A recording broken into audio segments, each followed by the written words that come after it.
আমি এমন বিশেষভাবে জানা নেই, তাই শর্টকাট ছোট্ট করে বলিতেছি।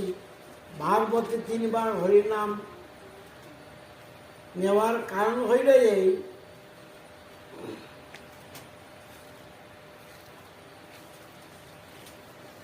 মাতৃবধ করেছিলেন কে? পরশুরাম। মাতৃবধ করেছিলেন পরশুরামের যমদগ্নির পুত্র। যমদগ্নির পুত্র পরশুরামে যখন মাতৃহত্যা করে হাতের কোটারখানা ছুটিয়ে না যায়, তাই পরশুরাম ওই কি নাম শিশাগরের উপরে কি নাম, ব্রহ্মপুত্র। ব্রহ্মপুত্র যখন অরুণাচল প্রদেশে এই ব্রহ্মপুত্রকে যখন খুলে দিলেন, তখন কুঠার মুক্ত হয়নি।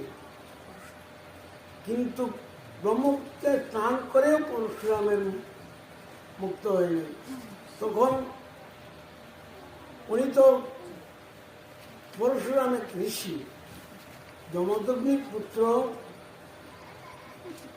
তখন গেলেন কই গৌতম মুনির পুত্র, নাম আমার জানা নেই, ভুলে গিয়েছি। গৌতম মুনির শিষ্যপুত্র। গৌতম মুনি ওই সময় হরিদ্বার গিয়েছিলেন ভ্রমণ করতে।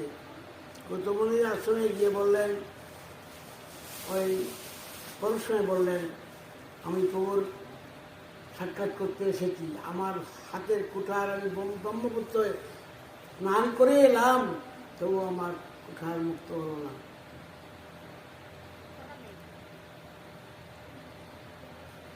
তখন ওই গৌতম মুনির পুত্র বলেছিলেন,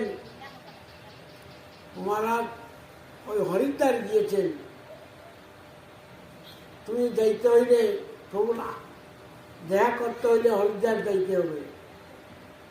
তবে ওই পরশুরাম বলতেন, দয়া করি বাবা, আমার যদি এত ভ্রমণের তো আর সময় নেই, আমি একটু কতটুকু ভ্রমণ করে আসছি, তুমি যদি কৃপা করি আমাকে কোনো সিদ্ধান্ত বলে দাও, তাহলে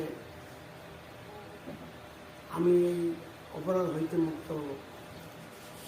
তখন চিন্তা করে দেখলেন, একজন ঋষি গোসাই এসে যদি আমার কাছে শুধু শুধু চলে যান, তাহলে আমার পিতামহ অর্থাৎ গুরুজনাসকে কি বলবেন, তাই আমি একটু উপায় করতে পারি কিনা দেখি। ওই গৌতম মুনির শিষ্যপুত্র 3